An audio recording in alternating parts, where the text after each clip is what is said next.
You made a globe-trotting president a resident of Kenya. Akakuwa resident hapa.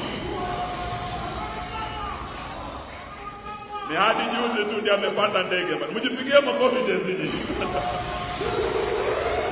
So it is now my pleasure to invite the new leader of opposition, His Excellency Asante.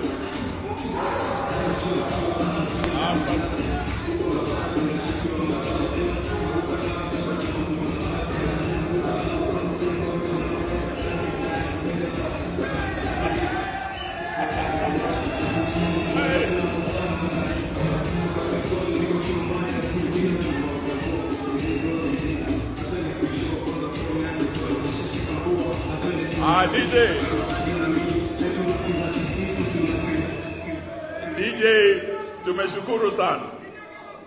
Na leo Comrade Power. Asante. Asante comrade. Asante comrade. Asante Comrade Power. Comrade Power. Sasa ni siku ya kwanza ya kiongozi wetu rasmi wa upinzani to address you. Mko tayari wasalimu? Vile, the only thing I want to tell you, Your Excellency, vile nimeona hapa kwa hawa majenzi, ukiunda ile serikali yako shadow cabinet, usifanye vile Zakayo alifanya. Tungependa tuone majenzi kwa hiyo cabinet yako. Tungependa tuone huyu Babu Owino anatosha kuwa waziri wa elimu asipokuwa gavana. So nataka nimpe sasa nafasi aseme nasi, and he officially opens this function. The panelists, please, as soon as he finishes, take your seats. We've taken too much time, so that we can proceed on. Asanteni, please be seated. Thank you. Asanteni.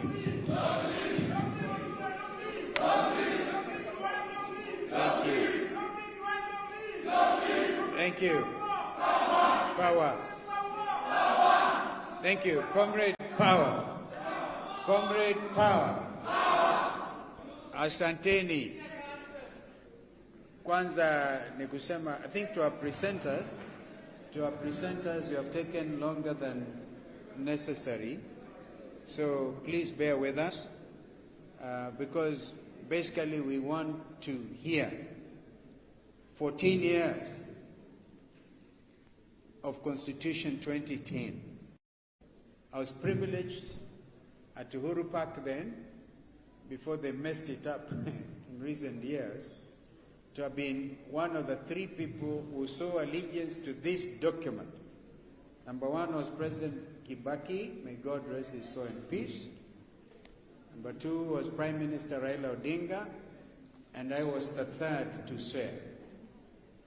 This, as Babu Owino has been saying, is a living document. And today is we're on a serious mission. Really very serious, sacrosanct mission. As a people, okoa katiba, okoa Kenya. So I thank the organizers for putting together this event, coming as it does at a critical time and at a place which is of historic significance, Ufungamano House. It is here at Ufungamano where the journey towards establishment of Constitution 2010 was begun. And therefore we will guard this Constitution. On our part, we will guard this Constitution with our lives, and that is what our young people have demonstrated. Article 1 of this document says all sovereign power belongs to the people of Kenya. Article 2 of the Constitution says, among other things, that this is the supreme law of the land. any other law which is inconsistent with this Constitution is void to the extent of such inconsistency. And so that those who want to act in violation of this document may know that Kenya is not an island. Under Article 3, I believe, we said that all the international instruments, international treaties to which Kenya is a signatory form part of what one would call the law of the land. And therefore, that includes, among others, all the rights treaties, including the International Criminal Court. We are signatory to the ICC. This is why lately we have made it clear, following the Gen Z demonstrations. They were not, some have called them protests. They are not. The young people of Kenya were exercising their lawful constitutional right under Article 37 of our Constitution to picket, to petition those in authority and others. And I want to thank the international media, including the Kenyan media. The media in this country are not spared police brutality, as happened to the lady in Nakuru, working, I think, for MediaMax, who was shot and injured. And that did not even spare international media personnel. Larry Madowo of CNN. And they didn't know what they were doing, because Larry Madowo was interviewing the Gen Zs in the streets, armed only, as we have said before, with their national flag, the pride of the nation, a bottle of water, and their telephones. And I gather, even as we speak, they have even switched off Wi-Fi. Are you able to access internet? Can you imagine the type of administration we are dealing with? Imagine that this important event is even derailed. But I can tell you one thing, Mr. Ruto, you can never derail the aspirations of the Kenyan people. It is not possible. It is too late. Therefore, going forward, we will not even take this. Fortunately, the media are here. You need to tell the country, what are they afraid of? Therefore, the supreme law of the land is what has made us to gather here. Today, the second day after the 14 years of a very progressive document. Article 43 is very important as well. Article 27 on the right against discrimination. So if you discriminate our education system and you discriminate against Kenyan parents and students, imagine what psychological impact is occasioned by you being asked as you fill in that portal, eleza the mental status of your parents. Is your mother or your father depressed? Does he suffer mental illness? I saw some of those forms. What are you doing? Degrading the Kenyan personality. Well, we tell you one thing. That whole thing, Band 1, Band 2, Band 4, is unconstitutional. It is unconstitutional. And I think our courts will declare that unconstitutional.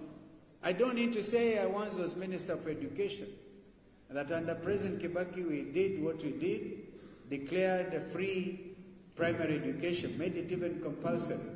It is that system of education which has produced the Gen Zs. By the way, this constitution could be in the streets. Senator Abua tells me, could also be in the streets. 14 years could also be in the streets with the Gen Zs. Therefore, we must defend the right to freedom. We have only this country that we call our motherland, and we know that men and women in this country have died in defense of freedom. And this country is now become the example in the world.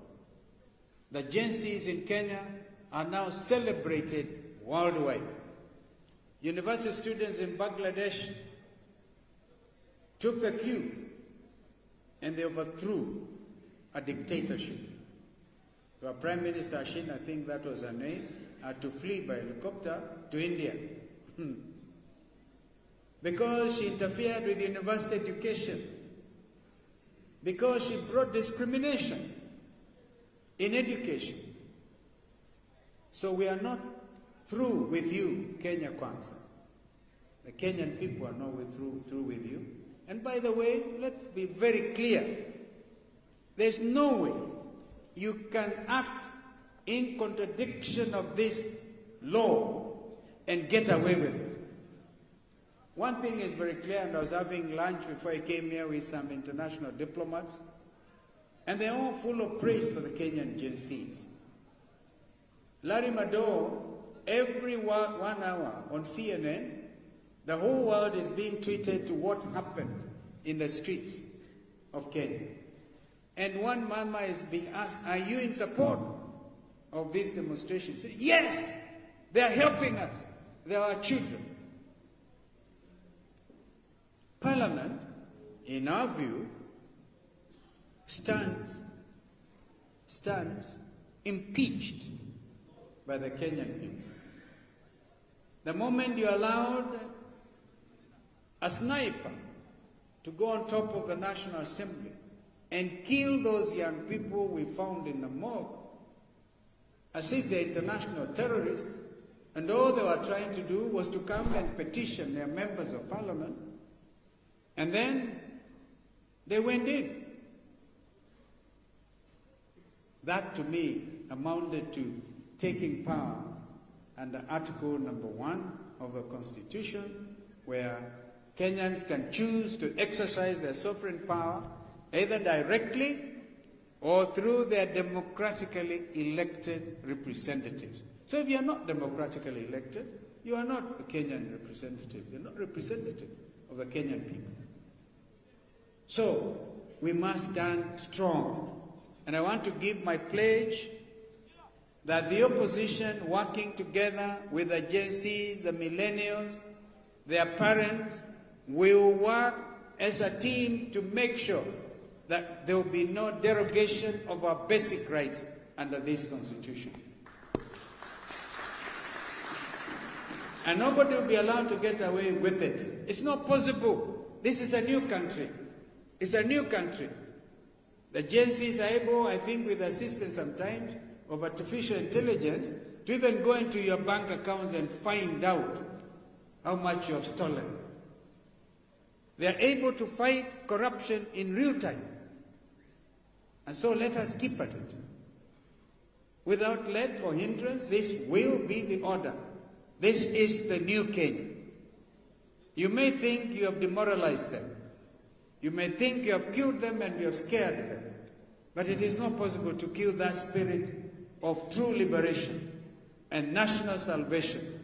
And therefore we say, Okoa Kenya, Okoa Katiba. Tuseme Okoa Katiba. Okoa Katiba. Wangapi wako tayari kuokoa katiba hii? Because this is the way to go. Comrades, power. Comrades, react. Comrade Babu. He will talk to you because he was here as a leader for a very long time, as a student leader, and we thank you, Babu, for standing strong. We will stand with you. We will stand with you. I just wanted to make that point clear. There's no retreat, no surrender. No retreat, no retreat. Because if you want to amend the Constitution, whatever it is you want to do, please look at the NADCO report. Some of it may be overtaken by time. But we I want to tell you that there is no way, for example, any dictator in this country will try to say extend the life of one's leadership. Sometimes say, oh, wanataka wapeleke from 2 terms to 3 terms to no terms. Absolutely, Kenyans now know, the world knows that there is no way William Ruto can extend even by a day. Even the 1 term now is a clear 1 term, because unless he apologizes to the Kenyan people, unless we hear that Kome, in addition to resigning, is actually brought before the courts of justice, or one bunge, the snipers are policemen.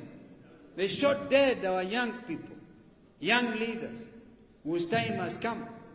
Unless they are brought before the courts of justice to answer for crimes. And I want to ask, you heard me refer to the ICC, crimes against humanity. We are assembling every evidence. Kwa hivyo sasa, it is not the same. It's not going to be business as usual. And you are going to see this team. We will be making announcements as we go forward. I don't want to make them begin to cut off internet and to do whatever. When we say we go to the streets, it will be Gen Z plus millennial plus even their grandmothers may come out. Because it's not going to be easy.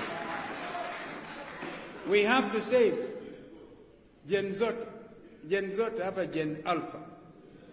All of them. Because we must save our motherland. And therefore we will fight them. We will fight them at every stage. We will fight them from the mountaintop, from the valleys, from the street corners. We will not allow them to make this country a banana republic. Never. This will be a multi-party democracy. And today, if there was an election, what do you think Ruto would get? So don't be worried, Jeremiah. Don't be worried even if he goes to Luo Nyanza 20 times to open, to launch projects 30 times. Kenyans know him. Kenyans know them. I said yesterday, if you're not careful, you might get to Ruto coming to Fungamano to launch Constitution 2010. Which Constitution he himself opposed. He never believes in this Constitution. Therefore, the believers in this Constitution, living document, have to stand together and defend it.